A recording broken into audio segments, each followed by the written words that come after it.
Greetings, humans. It is my pleasure today to welcome you to the world of Petrolith. High seas, Hijinks. Hello there. Before we get started with the episode, I would like to announce that the Tavern.gg website is now live. You can check out our merch store and also get information about the upcoming Tavern app. So go check it out now at Tavern.gg. Last time on Petrolith. Direct route it is. You be careful. You're carrying it. Spot a ship in the distance. Smelled like somebody was there a little while ago. So at least on the surface, it looks like it was probably just a merchant ship. Don't be in that line of bullshit. You know damn well this is your fault. My name's Joseph. I'm the cook. Well, I was feeling very clever, but opening all these locks by hand sounds exhausting. That's a bloody glam. Yes. Wait. What? Oh shit. I'm sure this is fascinating in here, but there's something very interesting going on there that needs a lot of heat. But I'll come back later. Brynox and Harald, did you want to fuck around and or find out? Yeah, I'll do a little fucking around. Is there a... I guess I'll just look into whatever crates don't have locks on them, maybe. Okay. Or These bigger crates are the ones in the main hold, or are you talking about the ones in the room? Yeah, just the ones like right around. Okay. These ones aren't locked; they're just nailed shut, like the ones on deck. You can pretty easily pry them open. And some of like the first one that you open, there's this like really, it's wood, but it's really weird looking wood. Like it's Brynox wouldn't know it, but it's basically their aspen trees. Actually, would Brynox know? Have him roll nature check. Roll roll a nature check. I got a 10. Okay. You remember hearing about this weird white wood sometime in the past, but you haven't seen it before, and you're not positive that it's the same thing.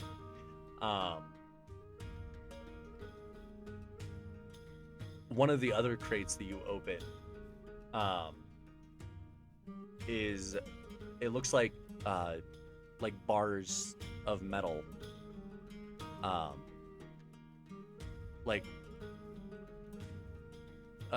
basically just think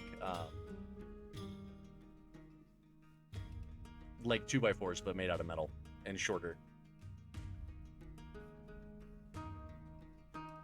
Okay. I mean, that sounds like some stuff. If this is our boat now, I might be able to use my carpenter's tools finally, build something. I don't know if I can build anything useful, but...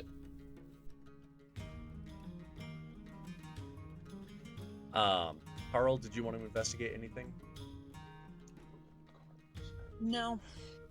Okay. No, I don't think there's anything that was missed. The crates in that room, they're Reginald's. They're stacked, so like you're gonna have to pull the top one down to open it, and because the ceiling is too close to open it, and then they're right on top of each other, so it would have to be the top one you go through first. There are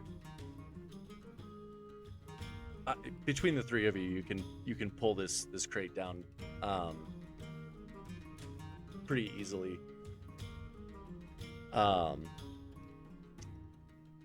Roll. I'm not even gonna make you roll for it. You can pop the padlocks given enough time. You open it and there are furs and pelts just like there were up on deck, but these ones are much nicer. We're talking like mink and Arctic fox status. Whereas the stuff up on deck is more for just making clothes. This is where they're keeping the good stuff. Very fine hat. I was told this good You can make Admiral Harold a new hat. could get me a new robe, be the meek monk.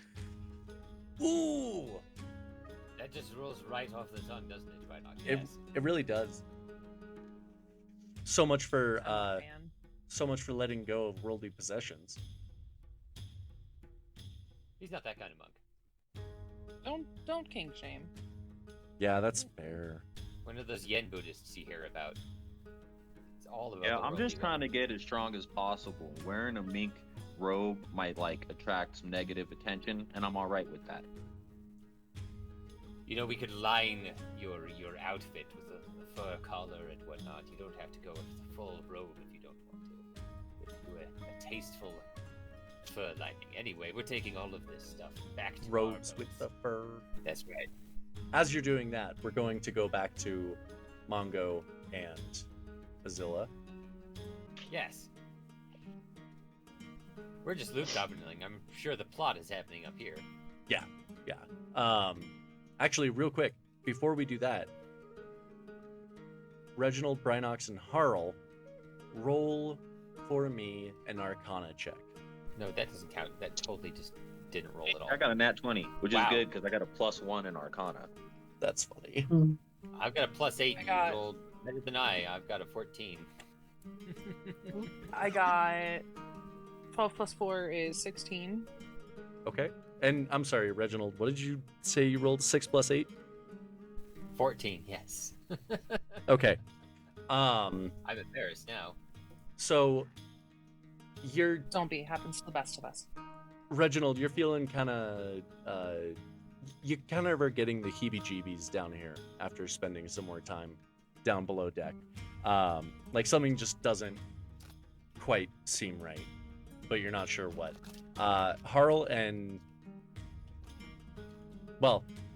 Harl, you are getting the distinct feeling that you are being either watched or observed in some other way, and Brynox, you know for certain there is evil on this boat.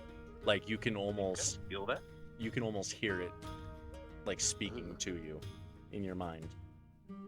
Is it weird that I'm kind of excited by this? Like a little terrified, but you know. It's a ghost ship. Just kidding, no it's not. Okay, so now we return to Mongo and Azilla. So these two dwarves are in between talking to you guys. They're going back and forth arguing with each other, and it's getting pretty heated. Like you have a feeling that they might attack each other at any minute now. Okay, so I'm gonna try to intimidate them. Okay. So, you two, shut up and sit down, and we will figure this out. If you don't shut up and sit down, I will make you shut up and sit down.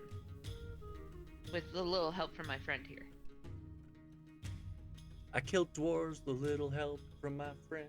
I did kill dwarves with a little help from my friend, so... Both of them immediately stop talking, look back at you, and kind of like lower their weapons to their sides, and then they each pull out a chair from the table that they're next to and kind of sit down. I was hoping someone was gonna get thrown. Uh-oh, friend, catch a bubble. Okay, so I am going to walk over to the table and cast Zone of Truth. So what I'm gonna do is shake my finger at them like no, and be like, at this table, you cannot lie. No lying allowed. What is your spell save DC? And it's a charisma saving throw. It's a 13. Oh, I don't agree with that. This is saying this is saying that the caster knows whether each creature succeeds or fails. I don't think that you should know. Well, Well, it you does are the say that. DM, but it does say that. I can't make them tell me the truth. I Can't just know lie. whether or not they're lying.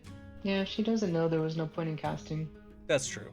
Well, if if you can't tell a lie at the table, then it's not like we're trying to interrogate them. We're trying to help them figure out what the fuck is going on. So you can't tell a lie at this table. What do you think happened? What do you think happened? Let's mediate this shit. I'm- say I'm just as funny as it would be to say that you just have to hope that they passed, or that they failed. They both passed. They rolled a 14 and a 21. Yeah. The one that.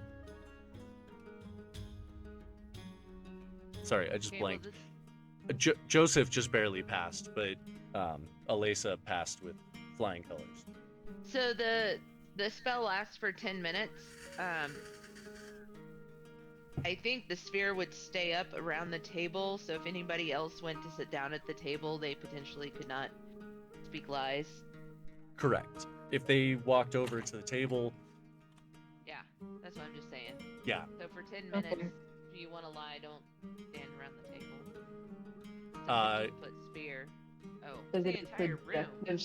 Yeah, Is it a subjective story or it is. is They it truth withstanding? they cannot It's- say anything that's a lie. It doesn't mean that they can't be wrong. It can't be a Oh. deliberate lie. It can be a misleading statement, but it can't be a deliberate lie. Yeah, so think of it like a White House press conference. Okay. Well, I was just thinking if I were to sit at the table and to make any repetitions, it wouldn't matter because the truth would be subjective to me. I mean, No, I mean that's what I'm taking away from it. There would be. yeah. I was gonna say to bounce the truth off of me, but since I don't know what the truth is, anything I say. Oh, When gotcha. did D&D turn into a philosophy game? When I join. Always has been. One dwarf only speaks the truth. The other dwarf only lies. But you do not know which. Okay, That but one's- we still have them sitting down. Yeah, you have them sitting down. Has They no are attention. not in the mood to try to fight a Goliath. You're like crouched a little bit to fit in this room, and Joseph pipes up first and says, "All right, tell me what you want to know." What happened to the crew? Yes, I will let my smarter, smaller friend over here ask the questions. He said, I don't know what happened to the crew. I just know she was behind it. She's been shady ever since we set sail. She hired this ship to transfer some merchant goods, as she called them, over to Viridia. And a few days ago, all of a sudden, everybody started freaking out, getting all weird, and they threw both of us into these cells in the brig, thinking that I might have been involved because I'm a new member of the crew, and the next thing we know, it's gone quiet. Everybody's gone. The crew just disappeared? I mean, I don't know if they disappeared or hitched a ride on a giant eagle or what, but they're not. I haven't seen them. I'm gonna direct this to the female dwarf.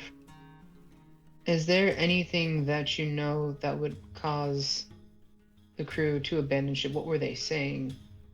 So Alesa looks between you and Joseph, and then goes, "They didn't tell me anything. They just they started acting funny. They started arguing amongst themselves, and next thing I know, they came into my quarters and threw me in a cell." Now, what I'm trying to figure out is why you two are the only ones left. You weren't caught up in the madness. I mean, besides your bickering here, there's no other thing to lead me to believe that you were taken up with the rest, suffered the same effects. So, you said you were the cook? Any new supplies you introduced? No, I just brought on the normal dried fish, some dried meat, potatoes, onion, some sage. Could sage do that? What happened to the old cook? You said you're new. Yeah, I don't know. That wasn't part of the onboarding process. They put up a sign in Grand Grom and said they were looking for a cook, so I went and applied and they hired me. What did the sage look like? It looked like sage. Dried, fresh? I mean, it was dried, ground And up. you ate this as well? Oh yeah, it's good. And then Well- Elisa chimes in and says, "I will admit the food was pretty good, but look closer at his arms there. Those are prison tattoos. There's something shady about him. I know it." So, do we up here also feel that evil feeling? No, not really. Okay. Joseph. Well, Well, oh, go ahead. I was gonna say Joseph pipes up and says, "I think we were spared ironically because we were stuck in the cells. I did get a mighty urge to leave. At the time, I figured it was, just due to not wanting to be in a cell. But now that I think back on it, it felt like more than that. I felt like I had to get up to the deck." And then Elisa says, "Yeah, I felt that as well, but I couldn't get out of my cell." Do you still feel that? No, I mean, I still want to leave, but I wouldn't say it's as overwhelming an urge as it was before. Okay, so I've decided that I'm going to lean over to the floor and put my hand on the floor and cast identity or identify. Okay. So on the floor, I start doing some beating on the floor, saying, "Has there been any magic here?" And put down a pearl and an owl feather. It is not magical. The There's ship. been no spells on the ship. Or there's Uh, no spell on the ship. There's no magic affecting the ship currently. No. Well, I don't feel any magic, or I didn't sense any magic is on the ship right now. In the ship, impacting the ship. Affecting. Seeing as you two have made it so far, let's go ahead and get you up to the top of the deck, and we have another party, but don't try to board, just wait there for us. You said this was from the lower decks you were feeling this urge to vacate? No, we were yep, lower deck. In the brig. That exists. Okay, well, once we get everything sorted, we wouldn't have a problem rescuing you guys from the situation. I don't think we have the manpower to set you on your way. We can't spare any crew. We've got a couple ships of our own at the moment, so if you two can manage not to kill each other before we come to some conclusion, the rest of the ship is clear if you want to wait it out up top. I'm not going anywhere with her.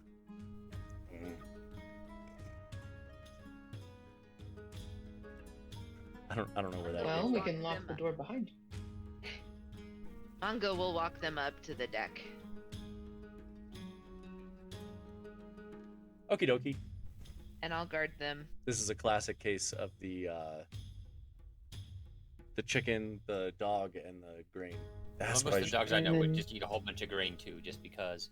That's the Right. yeah. Alright, and then I'll go ahead below deck and see if I run into our other party members.